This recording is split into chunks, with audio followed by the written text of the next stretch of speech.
잘 살다 오셨죠? 복스럽게 잘 살다 오셨나요? 오늘도 주의 말씀을 통해서 우리가 은혜를 받을 때 우리 가운데 하나님의 진리와 평강이 충만하게 하시고 또 그 말씀이 우리를 빚어주시는 은혜가 있기를 바랍니다. 성도 여러분, 오시다가 어떻게 좀 주변 풍경들이 눈에 들어오시던가요? 어떻습니까? 이제 가을 색깔이 완연합니다. 정말 완연하다고 표현할 정도로 완연하죠. 저는 이맘때를 참 좋아합니다. 어디를 보아도 가을의 색깔이 너무 아름답기 때문인데요. 낙엽이 살포시 떨어져 있는 보도를 걷다가 보면 탄성이 저절로 터져 나옵니다.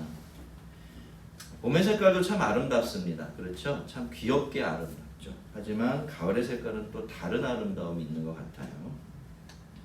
가을의 색이 이 봄의 색깔과는 다르게 굉장히 차분하고 편안한 아름다움을 지니고 있는 것이 아마도 그 속에 완숙한 계절이 물들어 있기 때문이 아닌가 싶습니다. 우리는 지난주일까지 두 번에 걸쳐서 하나님의 사람이 되게 되어지면 그 사람에게 어떤 변화들이 일어나게 되는지를 좀 살펴보았는데 두 가지 살펴보았어요. 하지만 이게 그 변화의 전부는 아니겠지만 제가 가만히 생각해 보니까 한 사람이 하나님의 사람이 될 때 일어나는 아주 결정적이고 중요한 그런 변화인 것만은 사실인 것 같습니다.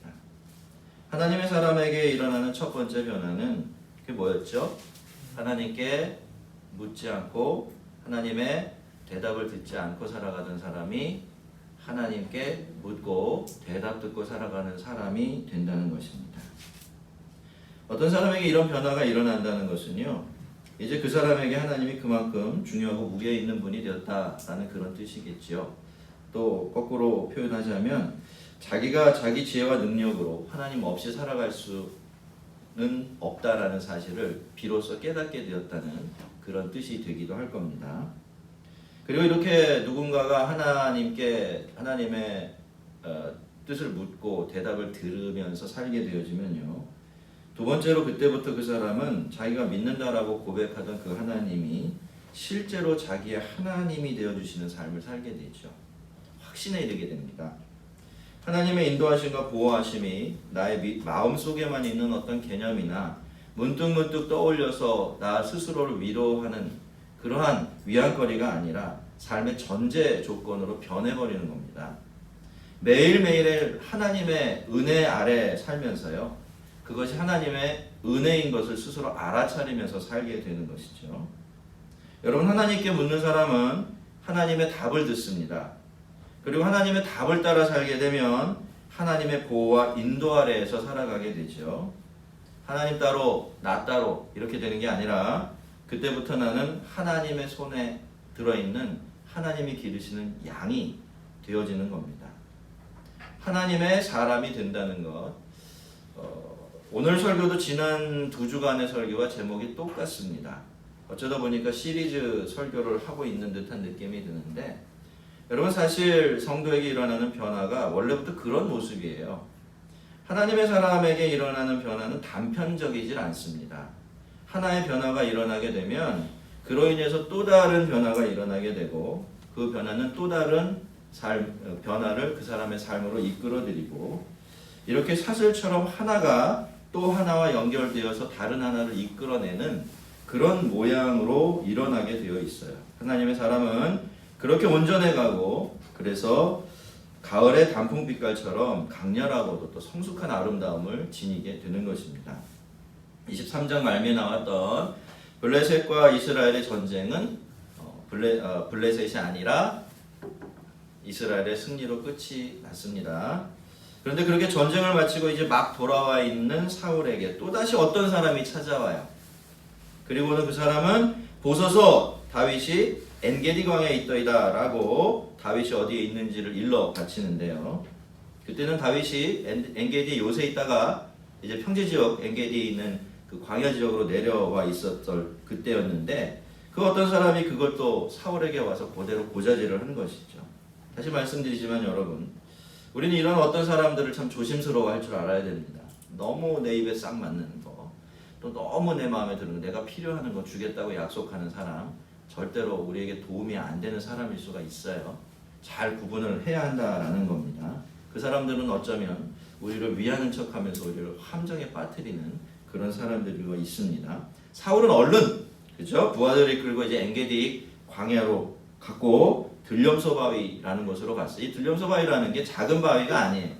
엄청나게 높이 솟아있는 그 바위입니다. 바위 지역을 말하는 거예요. 거기서 이제 들염소들이 우리가 산양 아시죠? 그 산양들이 이렇게 막 벽에 붙어갖고 뛰어다니면서 자기가 먹을 것들을 구하고 그렇게 살아가는 장소에서 그러니까 이 들염소 바위라는 것은 굉장히 넓은 지역인데 아무튼 그리로 갔어요. 그렇죠? 왜냐하면 다윗이 거기 있다는 첩보를 입수했기 때문이에요. 근데 여러분 갑자기 배탈이 났는지 사울이 뭘 찾죠? 화장실을 찾습니다.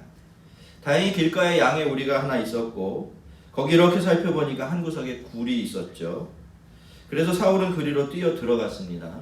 아무리 이스라엘의 왕이라고 해도 급한 건 급한 거죠. 이 급한 일 해결해 놓지 않으면 정말로 난감한 민망한 일이 벌어질 수 있습니다. 다른 것은 살필 여유도 없었고 또 생각할 여유도 없었습니다. 딱딱 들어가서 적당한 위치를 탁 파악하고는 거기에 그냥 바지를 내리고 주저앉습니다. 그런데 동굴 안쪽에는 이미 다른 사람들이 들어가 있었죠. 그걸 모르고서 사울이 그리로 들어가는 것입니다. 근데 참 운명이라는 게 얄궂죠. 그 사람들이 누굽니까? 바로 다윗과 그의 부하들이었어요. 아마 이 사람들도 사울이 엔게디 광야로 왔다는 소식을 듣고서 다급하게 몸을 피해 도망치다가 어쩔 수 없이 급한 대로 그 동굴 속으로 들어갔던 것 같지요. 그러다가 이런 희한한 장면을 연출해내게 된 겁니다. 여러분 정상적인 경우였다면 다윗은 이제 끝난 거죠. 완전히 외통수에 몰린 것입니다. 그런데 다행히도 사울은 그 굴 속에 다윗이 있다는 사실을 까맣게 모르고 있었고 그리고 정말 더 이상하게도 끝까지 그 사실을 알아차리지 못해요. 그래서 그 일이 다윗에게는 아주 절호의 기회가 되고 또 사울에게는 절체절명의 위기로 변하고 맙니다. 그런데 그게 우연이 아니었죠. 다윗의 부하들이 다윗에게 이렇게 말합니다. 보소서 여호와께서 당신에게 이르시기를 내가 원수를 내 손에 넘기리니 내 생각에 좋은 대로 그에게 행하라 하시더니 이것이 그날이니이다. 그게 언제였는지 모르지만요. 하나님께서는 사울에 쫓겨다니는 다윗에게 내가 언젠가 사울을 네 손에 완전히 넘겨줄 날이 올 텐데 그때가 되면 그 사울 네 마음대로 해도 좋다라고 이미 약속을 해주신 적이 있었어요. 그렇죠? 그리고 그 약속을 다윗은 자기 부하들에게도 그대로 전했어요. 왜냐하면 그 소식을 제일 기뻐하고 제일 필요로 하는 사람이 바로 그 다윗의 부하였기 때문이죠. 여러분 다윗은 그렇다고 쳐도 이 다윗의 부하들은 무슨 잘못입니까? 그렇죠? 늘 다윗이 쫓겨다니는 대로 같이 목숨 걸고 목숨의 위기를 느끼면서 이렇게 저렇게 도망다녀야 되니까 이 사람들이야말로 이런 약속이 가장 필요한 사람들이었어요. 그래서 사울은 이 약속을 자기 부하들에게 전한 것이고 아마 그때부터 이 부하들은 그랬을 거예요. 오매불망, 그죠? 정말 오매불망 그날이 언젠가, 그날이 빨리 오기를 하면서 기다리고 또 기다리는 삶을 살았을 것입니다. 그런데 그날 동굴 안에서 벌어진 그 민망하고 아주 얄궂은 상황이 하나님의 그 약속을 현실로 만들어 버린 겁니다. 그러니까 부하들의 말이 하나도 틀린 것이 없지요. 여러분 하나님이 약속하신 대로 사울을 다윗의 손에 완전히 넘겨주셨습니다. 다윗은 이제 자기 마음대로 하고 싶은 대로 하면 되는 그런 상황에 놓여지게 된 것이죠. 다윗은 칼을 들고 일어섰습니다. 살금살금 고양이처럼 사울에게로 다가갔죠. 그리고는 칼을 치켜 들었습니다. 자, 그러면 이 다음엔 어떤 장면이 이어져야 마땅할까요?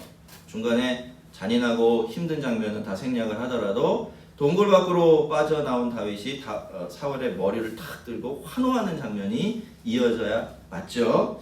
그런데 다윗은 그렇게 치켜든 칼로 사울을 내려쳤습니까? 그렇지 않았죠. 그렇게 하는 대신에 그 칼로 아주 살짝 사울의 옷자락을 조금 베어냅니다. 이게 얼마나 조심스러운 행동이었냐면 사울이 그 일이 다 끝나고 다윗이 원래 자리로 돌아갈 때까지 그 사실을 전혀 알아차리지를 못했던 것입니다. 물론 이제 일을 보느라고 너무 거기에 집중해서 그랬을 수도 있겠지만 말입니다. 그리고 다윗은 사울을 그냥 안전하게 보내주게 됩니다. 여러분, 이 상황을 다윗의 부하들의 입장에서 한번 우리가 생각해 볼 필요가 있어요. 여러분, 아마도 부하들은 굉장히 황당했을 겁니다. 답답해서 미칠 지경이었겠죠. 다윗에게 하는 심한 배신감과 분노도 느꼈을 것이 분명합니다. 이 양반이 도대체 왜 이러는 겁니까? 부하들 생각은 전혀 안 하나요? 앞으로 일은 도모하지 않고 있는 겁니까? 이 사람은 바본가요? 어떻게 얻은 기회인데? 그리고 하나님도 네 마음대로 하라고 허락까지 이미 해주셨는데 도대체 이게 뭡니까? 근데 여러분, 그 다음에 이어지는 다윗의 행동이 더 기가 막히죠. 그리고 나서 다윗은 부하들이 보는 앞에서 어떻게 합니까? 머리를 쥐어뜯으면서 괴로워합니다. 자기가 사울의 옷자락을 베었다고 말하면서 머리를 쥐어뜯으면서, 저는 뭐 별로 쥐어뜯을 머리도 별로 안 남았지만, 여러분, 과연 다윗의 부하들은 이런 바보 같고 나약한 사람을 믿고 계속 몸을 맡겨도 될까요? 여러분이라면 이런 지도자에게 여러분의 운명을 온통 내어 맡길 수가 있으시겠습니까? 자, 근데 마음을 겨우 추스린 다윗이 이제 입을 열지요. 그리고 이렇게 이야기를 합니다. 내가 손을 들어 여호와의 기름 부음을 받은 내 주를 치는 것은 여호와께서 금하시는 것이니 그는 여호와의 기름 부음을 받은 자가 됨이니라 라고 말했죠. 그리고 나서는 자기 부하들에게도, 그러니까 너희들도 그 어떤 경우에라도 하나님께서 기름 부으신 사람에게는 손을 대서는 안 된다라고 신신당부를 합니다. 그러는 동안에 사울은 볼일을 다 보고서 동굴에서 빠져나가 버렸죠. 성도 여러분, 여러분이 보시기에요, 다윗의 이런 행동이 쉽게 이해가 되십니까? 그냥 지나가면 별것 아닌 것 같은 이야기들이 성경에 참 많은데 이 이야기도 그런 이야기 같아요. 그런데 곰곰이 상황을 재현하면서 한번 생각을 해보면 정말 이건 참 이해하기가 굉장히 쉬운 그런 행동은 아닙니다. 물론 우리는 다윗이 왜 이렇게 했는지 그 이유를 이미 들었죠. 다윗이 직접 설명을 해줬습니다.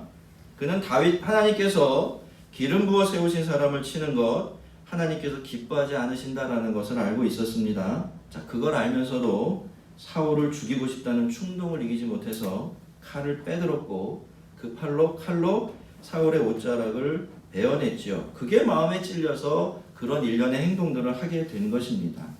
하지만 여러분, 하나님은 이미 사울을 다윗의 손에 붙이실 것이다 라고 말씀도 하셨고, 그렇게 되면 네가 사울을 네가 원하는 대로 해도 좋다라고 허락도 해 주셨습니다. 게다가 사울은요, 다윗 한 사람뿐만이 아니라 다윗을 지금 따르고 있는 모든 부하들의 생명줄까지 손에 쥐고 있는 사람이에요. 이 사람이 어떻게 하는 이 여호와에 따라서 그 사람 모두가 생명이 왔다 갔다 하는 그런 상황이었던 겁니다. 다윗도 그런 상황을 몰랐을까요? 그렇지 않아요. 잘 알고 있었어요. 누구보다 잘 알고 있었겠죠. 그런데도 다윗은 사울의 옷자락만 조금 베어내고서도 그냥 그 사울을 놓아줍니다. 그리고는 자기가 그런 일을 저질렀다고 그렇게 속상해하고 가슴 아파하고 있어요. 저는 예전에요, 이런 다윗의 행동을 좀처럼 이해하기가 힘들었습니다. 하나님께서 허락하지 않으셨던 일이라면 몰라도 허락을 이미 해놓으시는지 왜 이렇지? 이럴 필요가 꼭 있을까? 그런데 이제 다윗이 그런 행동을 했던 거죠. 그래서 저는 늘 좀 생각을 해봤습니다. 왜 그랬을까? 왜 다윗이 그렇게 했을까? 많이 생각을 해도요, 그때는 그 답을 알 수가 없었어요. 근데 제가 이제 조금 나이가 들다 보니까, 신앙의 연한이 좀 되다 보니까 참 신앙이 뭔지, 정말로 하나님을 믿는다는 게 뭔지에 대해서 요만큼씩 알아가게 되면서부터 다윗이 그래서 그랬던 거구나 라는 것을 깨닫게 되었습니다. 여러분, 우리는 대개 믿음이라는 것을 생각할 때 그걸 어떤 행위와 연관지어서 생각할 때가 굉장히 많죠. 어떤 일을 열심히 하고 잘하면, 빼먹지 않고 하면 그 사람의 신앙은 좋은 신앙이에요. 그렇죠? 안 그렇습니까? 또 어떤 사람이 해야 될 일 안 하고 마땅히 그렇게 해야 되는데 그 일 안 하고 있으면 그 사람의 신앙은 좋은 신앙인가요? 그렇지 않아요. 물론 여러분, 신앙에는 반드시 그런 부분이 필요합니다. 제가 그걸 부인하는 게 아니에요. 하나님이 금하시는 것을 마음대로 하고 하나님이 하라고 하시는 일을 마음대로 무시하면서 하나님을 섬기고 하나님을 믿을 수 있는 방법은 없기 때문이죠. 하지만 여러분, 신앙이라는 것은요, 언젠가는 반드시 이 수준을 뛰어넘어야 됩니다. 그러니까 신앙이 성숙해져가는 과정에서 내가 무엇을 하고 무엇을 하지 말아야 하는가 하는 질문도 던져야지만 이 질문과 함께 그것보다 훨씬 더 중요한 질문을 던지고 살아가는 변화가 일어나야 된다라는 겁니다. 그 질문이 뭔가 하면 이것이에요. 지금 하나님께서 나에게 허락하신 이 상황에서 내가 무엇을 하면 하나님께서 제일 기뻐하실까라고 묻는 거예요. 하나님께서 지금 나를 이런 상황 가운데 놓아두셨는데 하나님이 이런 상황에서 너 이런 일을 해도 좋고 저런 일을 해도 좋다라고 말씀을 하셨지만 그럼에도 불구하고 내가 어떤 것들을 선택할 때 하나님이 제일 기뻐하시겠는가 하는 것을 질문하는 겁니다. 어느 날 율법 선생이 예수님을 찾아왔습니다. 그는 예수님께 내가 무엇을 하면 영생을 얻을 수 있겠느냐? 라고 물었어요. 그때 예수님은 율법이 뭐라고 기록하고 있고 너는 어떻게 읽고 있느냐? 이렇게 되물으셨죠. 그리고 율법 선생은 자기가 알고 있는 대로 신명기 6장 5절에 나오는 말씀을 인용하면서 네 마음을 다하며 목숨을 다하며 힘을 다하며 뜻을 다하며 주 너의 하나님을 어떻게 하라? 사랑하고 또한 내 이웃을 내 자신과 같이 사랑하라 라고 대답을 했어요. 율법 선생은 뭘 합니까? 내가 어떤 행동을 해야 됩니까? 물은 거예요. 근데 예수님은 뭐라고 대답하신 것이죠? 그 사람의 말을 통해서 사랑해라 그러신 거예요. 사랑해라. 나를 사랑하고 하나님을 사랑하고 또 너의 주변에 있는 모든 사람들을 사랑해라. 그러면 네가 원하는 영생을 얻을 것이다. 그러면 네가 하나님을 기쁘시게 할 거다. 그렇게 이야기를 한 겁니다. 여러분은 여기서 하나님께서 생각하시는 참신앙이 무엇인지를 발견하게 됩니다. 여러분, 참신앙이 뭐죠? 그것은 사랑이에요. 여러분, 신앙이 뭔가가 궁금할 때는 늘 사랑이라는 단어를 떠올리십시오. 그것보다 더 정확한 답은 없습니다. 제 이야기가 아니라 성경이 늘 그렇게 이야기하고 있어요. 최선을 다해서 하나님을 사랑하고 또 사람을 사랑하는 것, 그것이 바로 우리가 신앙이라고 부르는 것의 가장 명확한 정의입니다. 그런데 사랑은요, 그저 정해진 어떤 일을 하는 것이 아닙니다. 마땅히 해야만 하는 일들을 하는 데서 머무는 것이 사랑이 아니에요. 사랑은요, 그렇게 빈약하고 궁핍하며 재미없는 것이 아닙니다. 사랑은 이 세상에서 가장 인격적인 것입니다. 그런데 인격적인 일들은요, 딱 하나의 정해진 답만 가지고 있지 않아요. 이것을 하면 사랑하는 것이고 저것을 하지 않으면 그건 사랑하지 않는 것이고 그렇지가 않다라는 것입니다. 물론 사랑은 진리와 함께 기뻐하죠. 그래서 바른 방식으로 사랑하지 않는 것은 참된 사랑이 될 수가 없고 그런 사랑은 아무리 사랑해도 하나님을 향한 믿음의 표현이 될 수는 없습니다. 하지만 그럼에도 불구하고 참된 사랑은요, 늘 정해져 있는 어떤 행위나 법들을 아득히 뛰어넘어 있어요. 무시한다는 뜻이 아니라 초월해 있다라는 그런 뜻입니다.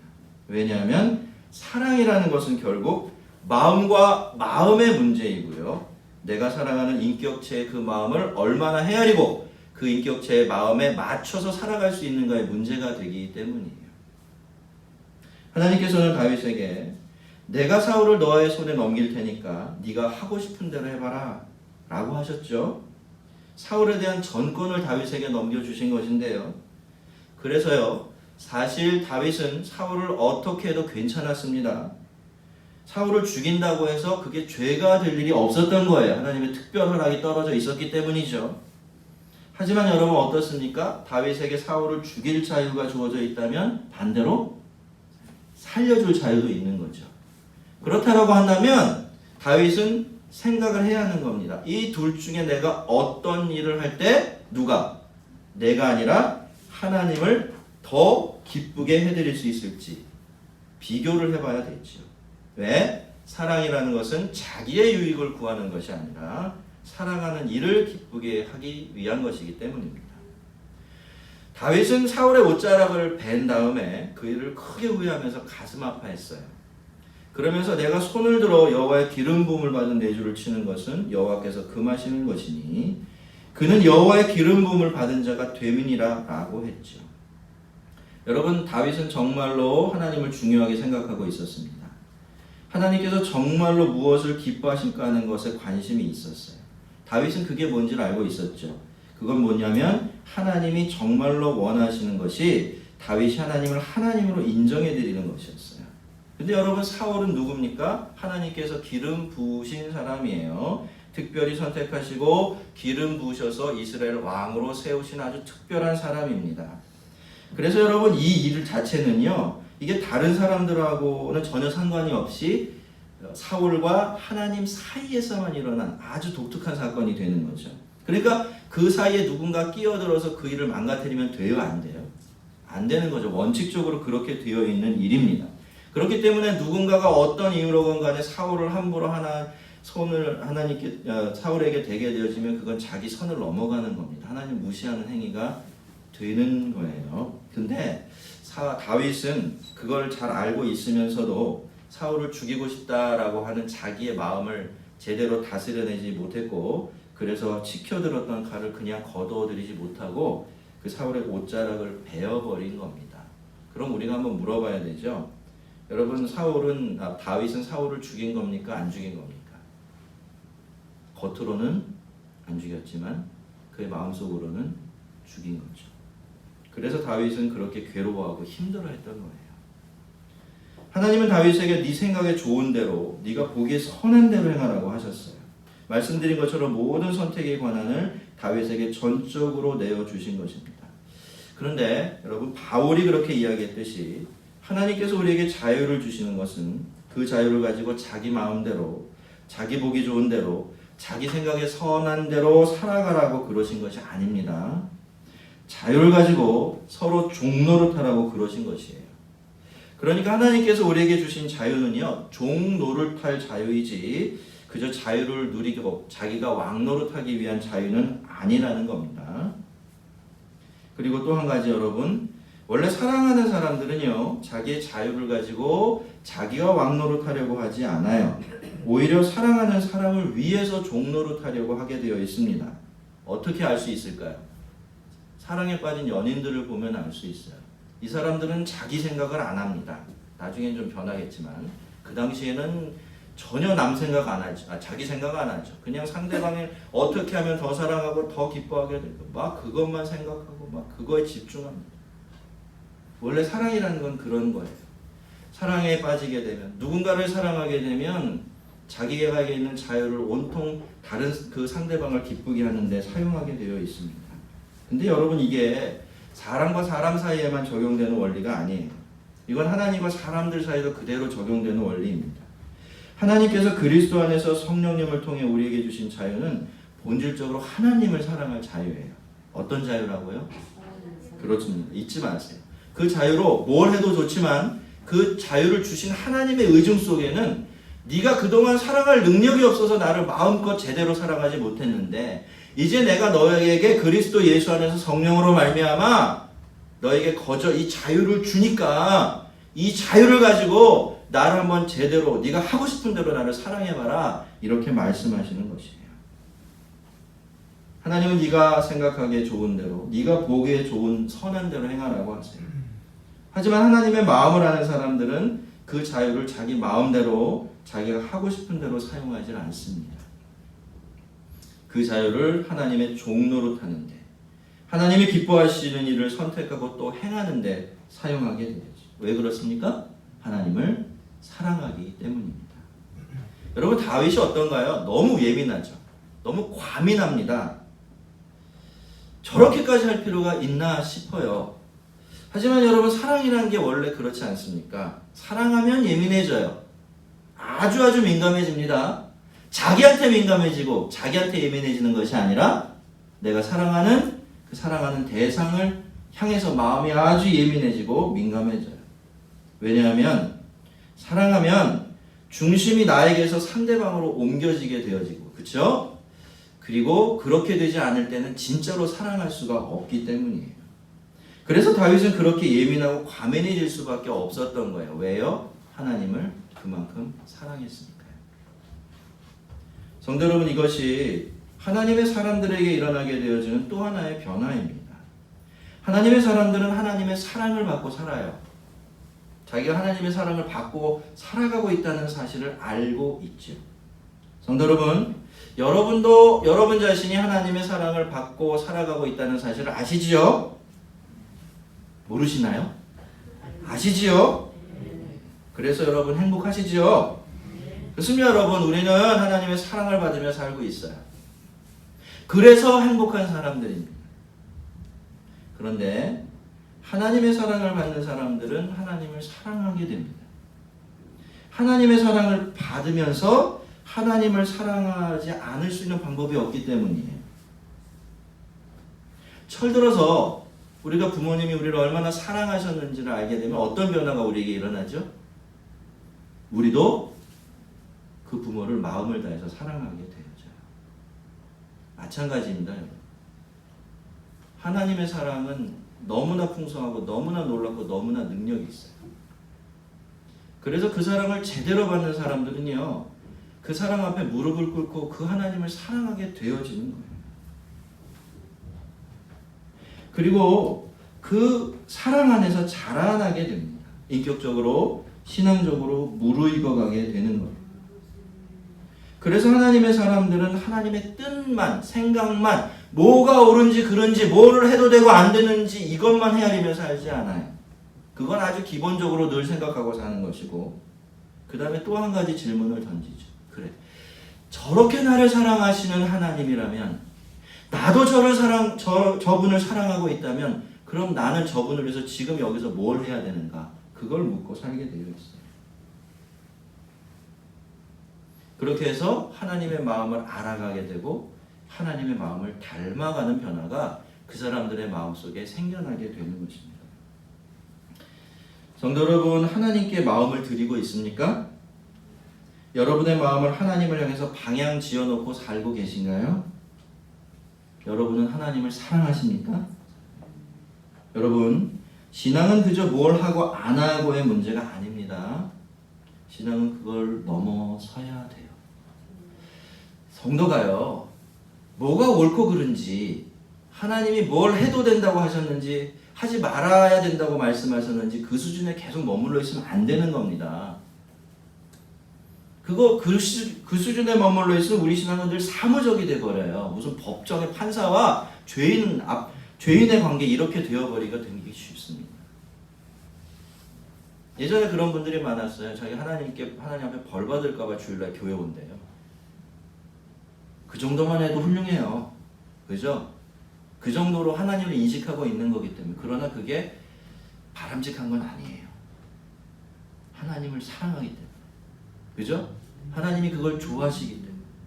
내가 하나님 앞에 와서 예배드리고 하나님 말씀에 귀 기울이고 아멘 하면서 아름답게 응답하는 거 하나님이 너무 좋아하시기 때문에. 내가 어떤지는 상관이 없어도 그걸 알기 때문에 내가 하나님 앞에 나오게 되는 거예요. 그게 신앙입니다, 여러분.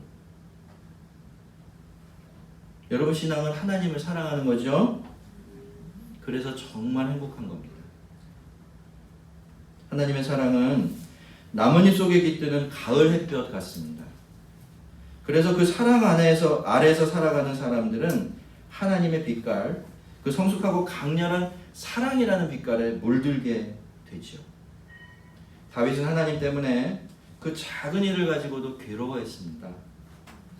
하지만 그래서 다윗이 불행했나요? 아니에요. 그래서 다윗은 행복했던 겁니다. 왜요? 그만큼 하나님을 사랑하고 있었고 그만큼 하나님이 자기를 사랑하고 있다는 사실을 알고 있었기 때문입니다. 성도 여러분, 주의 이름으로 여러분을 축복합니다. 하나님의 사랑 안에 거하시고요, 그리스도 예수의 사랑 안에 살아가십시오.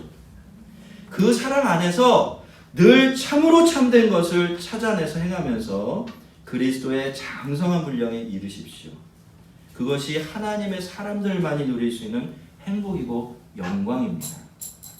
저와 여러분 모두가 하나님의 사랑 안에서 이 가을 단풍처럼 잔잔하고 아름다운 빛깔을 지닌 하나님의 사람들로 빚어져 가게 되기를 주의 이름으로 축원합니다. 우리 같이 한번 기도하겠습니다.